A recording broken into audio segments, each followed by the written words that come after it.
शेती माझी प्रयोगशाळा या यूट्यूब चॅनलमध्ये मी आपलं स्वागत करतो. या चॅनलवर आपण नवीन असाल तर या चॅनलला सबस्क्राईब करा. या चॅनलचे नवनवीन व्हिडिओ पाहण्यासाठी बेल आयकॉन नक्की दाबा. आपणास व्हिडिओ आवडल्यास लाईक आणि शेअर अवश्य करा. नमस्कार, मी डॉक्टर मच्छिंद्र बांगर महाराष्ट्रातील आणि देशातील हवामान परिस्थिती संदर्भात ताजा अंदाज देणार आहे. आपण बघतो की हवामानात कालपासून पुन्हा एकदा सकारात्मक बदल होऊ लागले आहेत आणि त्यात महत्त्वाची बाब म्हणजे बंगालच्या उपसागरामध्ये मोठ्या प्रमाणात हालचाली सुरू झालेल्या आहेत. एक नवीन वातावरण अरबी समुद्राच्या दक्षिणेला देखील सुरू झालेलं आहे आणि येणाऱ्या मान्सूनच्या वाऱ्यांना नवीन ताकद देण्याचं काम हे करेल असा एक प्राथमिक अंदाज आहे. आपण बघतो की साधारण 12 तारखेपासून 17 तारखेपर्यंत पूर्वेकडून मान्सूनसाठी अटकाव निर्माण झालेला आहे. तर 8 तारखेपासून 17 तारखेपर्यंत म्हणजे जवळपास आपण 9-10 दिवस बघतो की पश्चिमेकडून मान्सूनची प्रगती झालेली नाही. या परिस्थितीत एल निनोचा मोठा प्रभाव आपल्याला मान्सूनवर झाल्याचं स्पष्ट होतंय. पावसाचं प्रमाण कमी झाल्याने पुन्हा उष्णतेच्या लाटेने डोकं वरती काढलंय. महाराष्ट्र, मध्य प्रदेश, तेलंगणा, ओरिसा, बिहार, उत्तर प्रदेश या बहुतांश राज्यांमध्ये पुन्हा एकदा उष्णतेच्या लाटेचा अलर्ट देण्यात आला आहे. कारण पाऊसच नाही, त्यामुळे उष्णतेची लाट पुन्हा सक्रिय झाली आहे आणि जोपर्यंत ही उष्णतेची लाट प्रभावी राहील तोपर्यंत स्थानिक पावसाचं वातावरण निर्माण होण्यामध्ये मर्यादा येतील. 19 तारखेला देखील महाराष्ट्रामध्ये येलो अलर्ट देण्यात आलेला आहे, परंतु त्याबरोबरच उष्णतेची लाट देखील आहे आणि जूनच्या 18-19 तारखेला उष्णतेची लाट असणं ही खूप गंभीर गोष्ट आहे आणि हा पूर्णतः एल निनोचा प्रभाव आहे. मान्सूनच्या वाऱ्यांना रोध निर्माण झाल्यामुळे पावसाचं प्रमाण कमी झालंय आणि पर्यायाने उष्णतेची लाट संपेना. पुढेही जसं पावसाचं प्रमाण वाढेल तसं उष्णतेची लाट संपेल. मान्सूनचे वारे जोपर्यंत भारतीय भूभागावर सक्रिय होत नाहीत तोपर्यंत उष्णतेची लाट संपण्याचा कोणताही मार्ग नाही. 20 तारखेला मात्र भारतीय हवामान खात्याने महाराष्ट्रात पाऊस कमी होण्याचे संकेत दिले आहेत. 21 तारखेला देखील केवळ विदर्भात पावसाची शक्यता आहे. वेगवेगळे मॉडेल पावसाचा अंदाज देत असले तरी देखील 22 तारखेला महाराष्ट्रामध्ये पावसाची शक्यता भारतीय हवामान खात्याने व्यक्त केलेली नाही. 23 तारखेला देखील महाराष्ट्रात पावसाची शक्यता नाही. हा भारतीय हवामान खात्याचा अंदाज आहे. खास करून महाराष्ट्रामध्ये पुन्हा एकदा उष्णतेच्या लाटेने डोकं वरती काढलंय. हे असलं तरी भारतामध्ये पावसाळी वातावरण आहे. बऱ्याच राज्यांमध्ये पाऊस होतोय. काल देखील विदर्भामध्ये अतिशय चांगला पाऊस झाल्याची माहिती इथे उपलब्ध आहे. काही इतरही भागात किरकोळ पाऊस झालाय, परंतु त्याच्या नोंदी या ठिकाणी आलेल्या नाहीत. वादळी प्रणाली विकसित होते. मान्सूनच्या पुढच्या गतीला त्याचा परिणाम होण्याची देखील शक्यता आहे.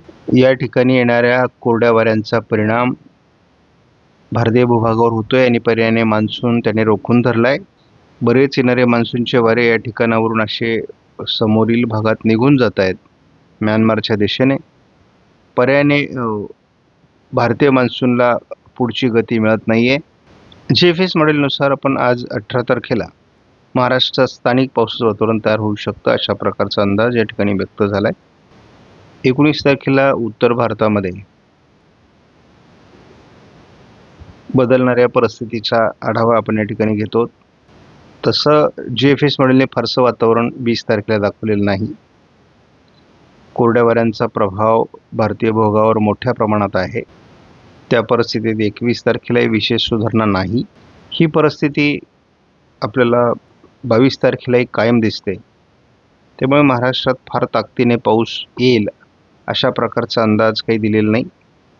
एक आहे की अरबी समुद्र आणि बंगालच्या उपसागरामध्ये पुन्हा एकदा पावसाचं अनुकूल वातावरण किंवा बाष्प वाढते. 23 तारखेला महाराष्ट्राच्या दक्षिणी पट्ट्यातून पावसाला सुरुवात होऊ शकते असा देखील या ठिकाणी अंदाज देण्यात आलेला आहे आणि कोकण किनारपट्टीलाही थोडं पावसाचं अनुकूल वातावरण तयार होऊ शकतं हा देखील संकेत देण्यात आला आहे. तारखेला या ठिकाणी बंगालच्या उपसागरामध्ये एक वादळी सिस्टम विकसित होऊ शकते असा एक अंदाज देण्यात आला आहे.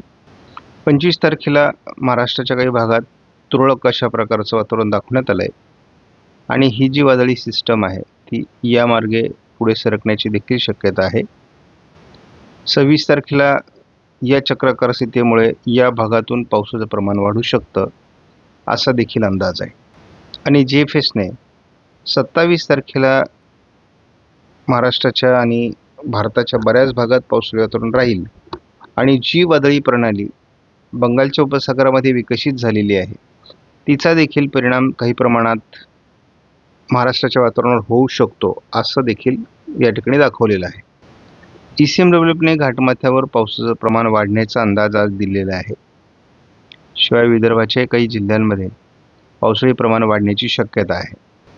19 तारखेपर्यंत पूर्वेच्या काही जिल्ह्यांमध्ये आणि घाटमाथ्यावर पावसाची शक्यता आहे, परंतु फार खास वातावरण 18-19ला नाही.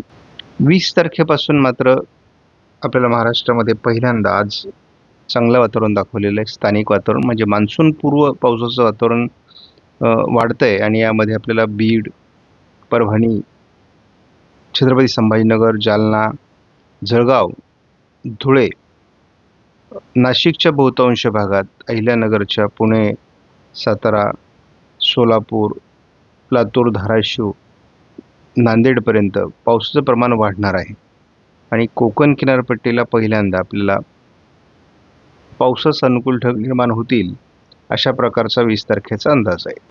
21 तारखेला मात्र ECMW मॉडेलने वातावरणात मोठे बदल दाखवले आहेत. खास करून पावसाचं वातावरण आपल्याला पुणे जिल्ह्यामध्ये, सातारा, कोल्हापूर, रत्नागिरी, सिंधुदुर्ग, रायगड, मुंबई, ठाणे, रायगड आणि इकडे सांगली, सोलापूर, लातूर, धाराशिव, नांदेडपर्यंत किंवा बीडपर्यंत पावसाचं वातावरण राहील. अहिल्यानगर, छत्रपती संभाजीनगर, जळगाव किंवा धुळे, नंदुरबारमध्ये सुद्धा पावसास अनुकूल परिस्थिती निर्माण होऊ शकते असा अंदाज आहे. 22 तारखेला आपण विचार करतोय त्या पद्धतीचा पाऊस अजूनही ECMW मॉडेलने दाखवला आहे. त्यामुळे महाराष्ट्रात बहुतांश जिल्ह्यांमध्ये 22 तारखेला पावसाची शक्यता पहिल्यांदा मॉडेलने दाखवली आहे आणि कोकणामध्ये मुसळधार पावसाची शक्यता व्यक्त केली आहे.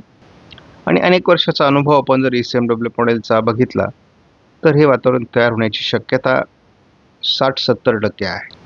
23 तारखेला देखील एक वादळी प्रणाली साधारण गोव्याच्या दरम्यान तयार होईल आणि हिचा देखील महाराष्ट्राच्या वातावरणावर खूप मोठा परिणाम होण्याची शक्यता आहे. त्यामुळे मराठवाडा, विदर्भ, पश्चिम महाराष्ट्र, खास करून मध्य महाराष्ट्र या विभागात आणि संपूर्ण कोकणात अतिशय चांगल्या प्रकारचा पाऊस आपल्याला बघायला मिळू शकतो. 24 तारखेला कोकणामध्ये मोठ्या प्रमाणात पाऊस आहे आणि पश्चिम महाराष्ट्राच्या किंवा विदर्भाच्या, मराठवाड्याच्या दक्षिणी भागात पावसाचा जोर राहील, परंतु अचानकपणे आपल्याला एक गॅप पावसाचा या ठिकाणी दिसतोय. हा पर्जन्य छायेचा भाग आहे. सातारा पूर्व, कोल्हापूर पूर्व, पुणे पूर्व, नाशिक पूर्व भागाचा हा पट्टा आहे आणि या ठिकाणी पाऊस कमी होताना दाखवला आहे. आणि जेव्हा अशी परिस्थिती असते तेव्हा मान्सूनचा पाऊस या ठिकाणी सक्रिय झाला आहे असा त्याचा अर्थ आहे. म्हणजे पश्चिमी शाखा या ठिकाणी सक्रिय होईल. मान्सून बऱ्यापैकी 25 तारखेला महाराष्ट्राच्या बहुतांश भागात पोहोचलेला असेल असा याचा अर्थ आहे, कारण महाराष्ट्राच्या बहुतांश भागामध्ये आपल्याला या ठिकाणी पाऊस दिसतोय. परिस्थिती बदलण्याची शक्यता आहे 22 तारखेनंतर आणि या अंदाजात आता सध्या तरी सकारात्मक बदल आहेत. 26 तारखेला थोडं उत्तरेकडून म्हणजे पश्चिम विदर्भ आणि उत्तर महाराष्ट्रात सुरुवातीपासूनच पाऊस कमी आहे आणि पुन्हा एकदा 26ला कमी होताना दिसते वातावरण. एक कमी दाबाचं क्षेत्र विशाखापट्टणमच्या दरम्यान तयार होईल आणि जे महाराष्ट्रावर येण्याची शक्यता आहे. आता हे ECMW मॉडेलचा अंदाज आहे आणि असं झालं तर महाराष्ट्राची जूनमधली पावसाची गरज भागेल. पहिलं कमी दाबाचं क्षेत्र जे बंगालच्या उपसागरात तयार होईल ते महाराष्ट्रावर परिणाम करण्याची शक्यता 27-28 तारखेला आहे आणि असं झाल्यास मुसळधार पाऊस महाराष्ट्राच्या अनेक जिल्ह्यांमध्ये होईल आणि काही भागात पूर परिस्थिती देखील निर्माण होऊ शकते आत्ताच्या अंदाजानुसार. आपण बघतो पहिलाच कमी दाब जो महाराष्ट्राला पाऊस देणार आहे आणि भारतात अनेक ठिकाणी मान्सूनला पुढे सरकण्यास मदत करणार आहे. कोकणात मुसळधार पाऊस होणार आहे.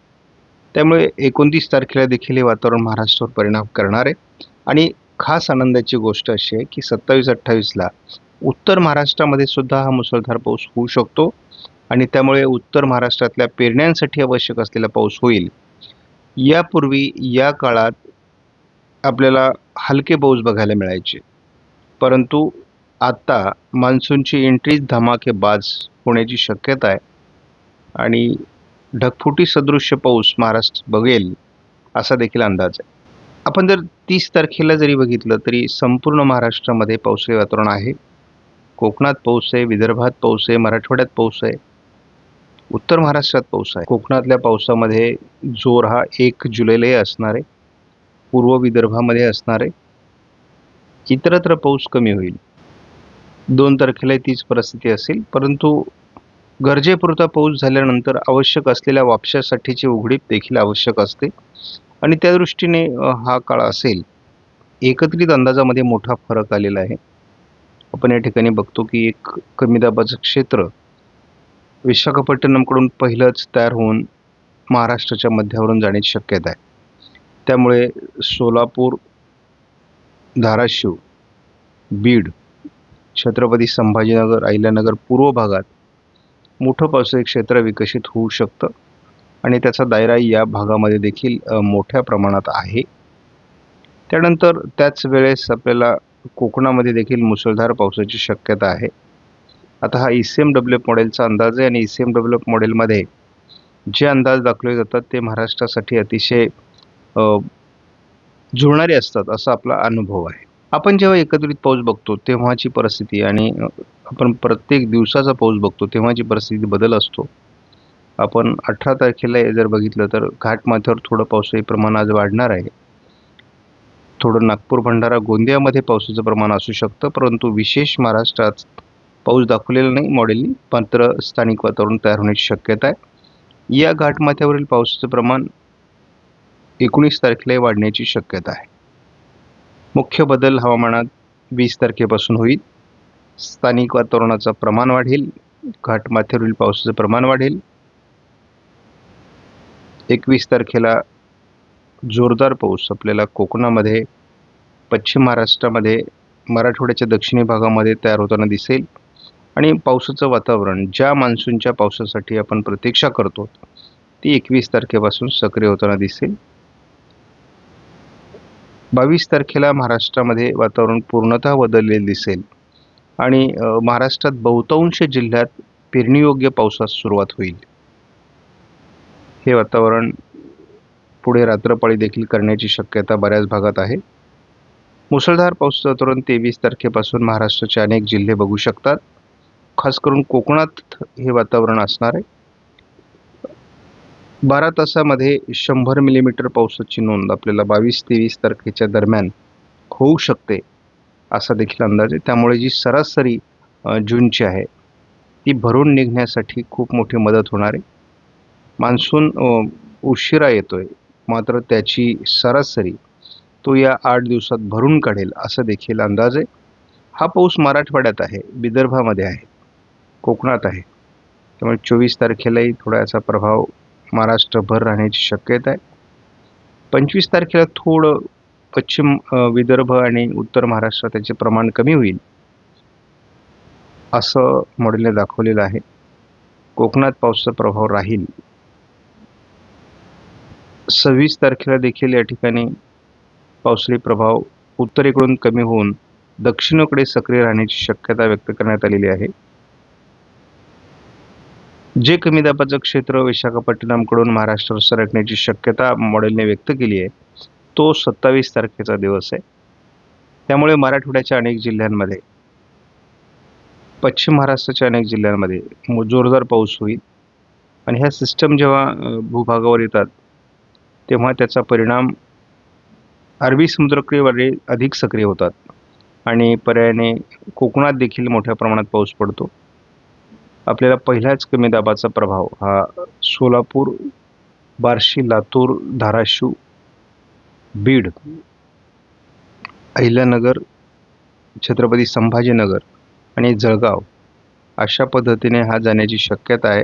धुळ्यामध्ये त्याचा परिणाम होईल. नाशिकच्या पूर्व भागात काही परिणाम होऊ शकतो.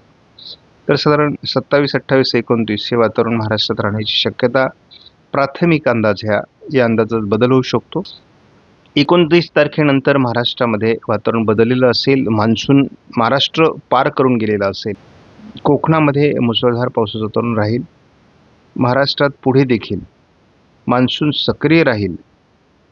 म्हणजे पावसाचं वातावरण कोकणासहित राहण्याची शक्यता आहे. त्यामुळं हा एक चांगला फेज आहे. MGO सकारात्मक फेजमध्ये येतोय आणि त्यामुळे हे पावसाळी वातावरण तयार होईल असा देखील दुसरा अंदाज आहे. त्यामुळे आपण बघतो की जूनचा हा शेवटचा आठवडा महाराष्ट्राचा वातावरणाचा कायापालट करून टाकेल असा एक प्राथमिक अंदाज आहे. आपणास व्हिडिओमधील माहिती महत्त्वपूर्ण वाटल्यास लाईक करा, शेअर करा, चॅनलला सबस्क्राईब करा. धन्यवाद. जय हिंद, जय महाराष्ट्र, जय बळीराजा.